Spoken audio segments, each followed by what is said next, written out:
Hello everyone and welcome back to the channel. एक नए video में आपका स्वागत है। इस वीडियो में हम डिस्कस करेंगे फ़िलीपींस की वीज़ा फ्री एंट्री से रिलेटेड कुछ नई नोटिफिकेशन और जानकारियाँ आई हैं। उन सारी चीज़ों को पॉइंट बाय पॉइंट मैं आपको एक्सप्लेन करके बताऊंगा और भी बहुत सारी डिटेल्स हैं, वो सारा कुछ शेयर करूँगा। पर अगर आप इस चैनल पर नए हैं तो मेरा नाम है शीश। मैं इस चैनल पर ट्रैवल सेंट्रिक वीडियोज़ बनाता हूँ, व्लॉग शेयर करता हूँ एंड इन्फॉर्मेटिव वीडियोज़ भी शेयर करता हूँ।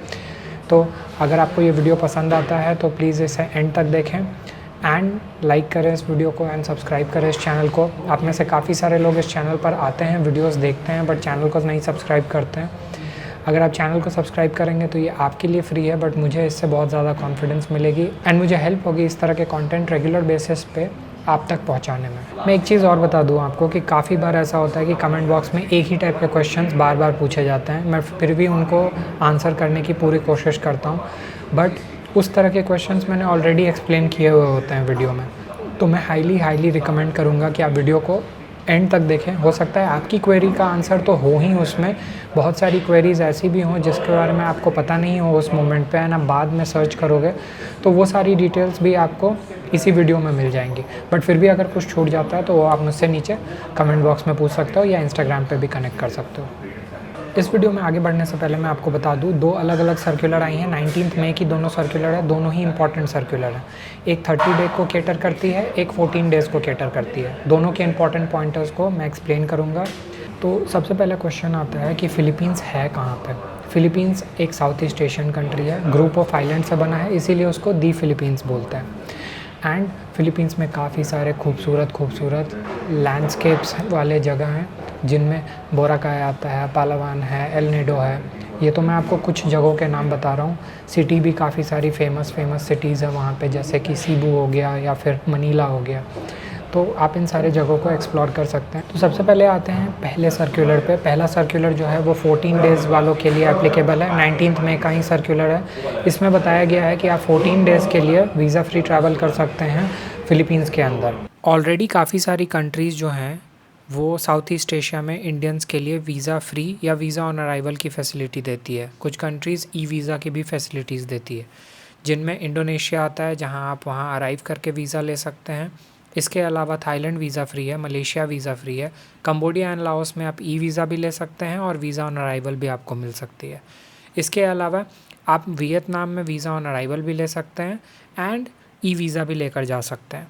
एक फ़िलीपींस एक ऐसी कंट्री थी जो टूरिस्ट के बीच में काफ़ी ज़्यादा पॉपुलर तो है, बट वहाँ पे जाने के लिए आपको वीज़ा पहले से लेना होता था। अब वो एक कंट्री भी आपके लिए रीचेबल हो गई है, थोड़ा ज़्यादा आसान हो चुका है। इवन दो डायरेक्ट फ़्लाइट्स नहीं हैं इंडिया से फ़िलीपींस के लिए, बट जाना अब कंपैरेटिवली थोड़ा ज़्यादा आसान होगा।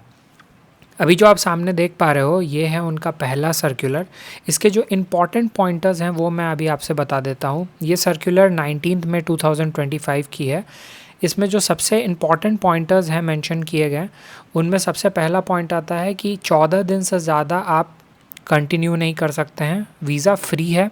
अगर आपने थाईलैंड विज़िट किया है इधर हाल फिलहाल में, या फिर मलेशिया विज़िट किया है, तो आपको पता होगा कि आपको डायरेक्ट इमिग्रेशन करनी होती है।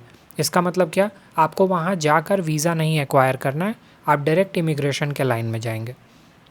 उसके बाद जो तीसरा पॉइंट आता है वो बहुत इंपॉर्टेंट है कि आप वीज़ा फ्री एंट्री तो ले रहे हैं फ़िलीपींस के अंदर, बट आपको ध्यान रखना है कि ये कन्वर्टेबल नहीं है, यानी कि आप उसको वर्क वीज़ा या बिज़नेस वीज़ा में कन्वर्ट नहीं कर सकते हैं। एक्सटेंशन की भी एज सच कोई प्रोविजनिंग मेंशन नहीं की गई है। इसका मतलब 14 दिन के अंदर आपको वो कंट्री छोड़नी होगी, या 14वें दिन आप चाहें तो उस कंट्री को एग्ज़िट ले सकते हैं। एग्ज़िट लेकर आप चाहें तो किसी तीसरे कंट्री में भी जा सकते हैं, या फिर आपको वापस अपने पेरेंट कंट्री जो है, जो आपकी होम कंट्री है, वहाँ वापस आनी होगी।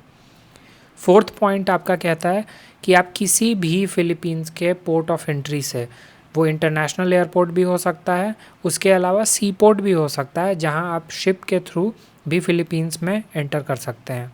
आपका purpose of visit strictly tourism होना चाहिए और उसके अलावा कुछ और नहीं। अगर आप एक ट्रांजिट पैसेंजर हैं तो इस केस में आपको अभी भी ट्रांजिट वीज़ा लेनी पड़ेगी। आप ये नहीं कर सकते हैं कि आप ट्रांजिट लेने वाले हैं फ़िलीपींस के थ्रू एंड आप वीज़ा फ्री एंट्री लें और फिर ट्रांजिट करके किसी थर्ड कंट्री चले जाएं। वो चीज़ अलाउड नहीं है अभी भी। हमारे लिए क्या रिक्वायरमेंट है? हमारे लिए जो रिक्वायरमेंट्स हैं वो मेंशन की गई हैं point A B C D में। पॉइंट ए कहता है कि आपका पासपोर्ट जो है उसकी वैलिडिटी 6 महीने की मिनिमम होनी चाहिए। उसके अलावा आपके पास कंफर्म्ड होटल अकोमोडेशन और बुकिंग होनी चाहिए। ध्यान रखें इसमें मेंशन्ड है कंफर्म्ड होटल बुकिंग या फिर एकोमोडेशन की डिटेल आपके पास होनी चाहिए। उसके बाद आता है पॉइंट सी, आपके पास प्रूफ ऑफ फाइनेंशियल कैपेसिटी होनी चाहिए। इसका मतलब क्या होता है? आपके पास आपका बैंक स्टेटमेंट हो सकता है, सर्टिफिकेट ऑफ एम्प्लॉयमेंट हो सकता है, या इससे जुड़ी हुई और अगर कुछ आप डिटेल उनको शोकेस कर सकते हो तो वो भी एप्लीकेबल होगी। मेरे हिसाब से अगर आप कैश कैरी कर रहे हो, एक हैंडसम अमाउंट आप कैरी कर रहे हो, तो वो भी एक वैलिड प्रूफ होनी चाहिए। इसके अलावा पॉइंट डी जो है वो कहता है कि आपके पास रिटर्न या फिर ऑनवर्ड टिकट होनी चाहिए टू अ नेक्स्ट कंट्री, या फिर आपकी जो होम कंट्री है वहाँ की टिकट आपके पास होनी चाहिए। कहने का मतलब ये हुआ कि आपके पास एग्ज़िट प्रूफ होनी चाहिए फ़िलीपींस से निकलने की। तो ये जो डिटेल मैंने आपको अभी शेयर किया है ये है 14 डे की रिजीम। अगर आप 14 डे के लिए फ़िलीपींस एंटर करना चाहते हैं तो आप इस पर्टिकुलर रूल के हिसाब से अगर चलते हैं तो आप फ़िलीपींस को एक्सप्लोर कर सकते हैं। अब आते हैं दूसरे सर्कुलर पे। दूसरा सर्कुलर जो है वो नंबर ऑफ़ डेज़ जो हैं वो उसके 30 हैं। आपको जैसे पता भी होगा पहले भी वीज़ा फ्री ट्रैवल आप कर सकते थे फ़िलीपींस अगर आपके पास Singapore, Canada, Australia, UK, US और शेंगन रीजन का वीज़ा मल्टीपल एंट्री आपके पास ऑलरेडी वैलिड वीज़ा था तो आप ट्रैवल कर सकते थे। अब उसमें क्या चेंजेस आई हैं तो वो अभी स्क्रीन पे चलते हैं एंड उसको गो थ्रू करते हैं वन बाय वन। अब चलते हैं 30 डे रिजीम आपको क्या कहता है। जैसा कि आपको पता होगा फ़िलीपींस में आप ऑलरेडी एक्सप्लोर कर सकते थे प्रीवियस रिजीम के हिसाब से, जिसमें आपके पास अगर इन कंट्रीज़ में से किसी एक का भी वैलिड वीज़ा है मल्टीपल एंट्री, जिनके नाम मैं अभी बताऊंगा, Australia, Japan, America, Canada, Schengen या फिर सिंगापुर या यूनाइटेड किंगडम की अगर आपके पास ऑलरेडी वीज़ा है और अगर आपके पास पासपोर्ट की जो वैलिडिटी है वो 6 महीने से ज़्यादा अभी बची हुई है, आपके पास ऑनवर्ड रिटर्न टिकट्स हैं और आपका क्लीन रिकॉर्ड है, तो भी आप एंटर कर सकते थे फ़िलीपींस के अंदर। 14 दिन की वैलिडिटी की आपको वीज़ा फ्री एंट्री उस वक्त भी मिलती थी, लेकिन अब उसको एक्सटेंड करके 30 दिन कर दिया गया है।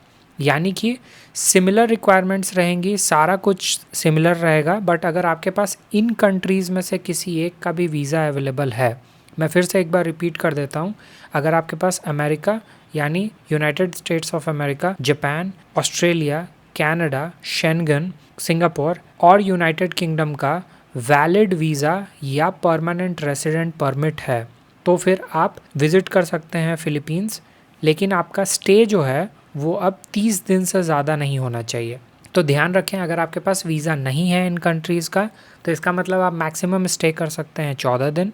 अगर आपके पास इनमें से किसी भी कंट्री का परमानेंट रेसिडेंट परमिट है या फिर मल्टीपल एंट्री वीज़ा है, ध्यान रखें सिंगल एंट्री नहीं, मल्टीपल एंट्री अगर आपके पास वैलिड वीज़ा है तो मैक्सिमम आप स्टे कर सकते हैं 30 डेज़।